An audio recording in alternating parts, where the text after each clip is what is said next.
இன்றைக்கி எங்கள் வீட்டோட சமையல் பார்த்துடலாம் வாங்க. சூடான சாதம், ஒயிட் ரைஸ் இது.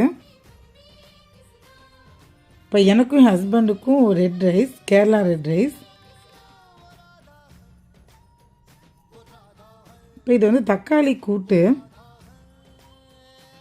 பாசிப்பருப்பு தக்காளி வேக வச்சுட்டு தேங்காய் சோம்பு கொஞ்சம் அரைச்சி ஊற்றுவேன். ரொம்பவே டேஸ்ட் நல்லாயிருக்கும். வெங்காயம் போட்டு வதக்கி மேலே போட்டு கலந்து சூடு சாதத்தில் போட்டு சாப்பிட்டுப்பாங்க. டேஸ்ட் வேறு மாதிரி இருக்கும்.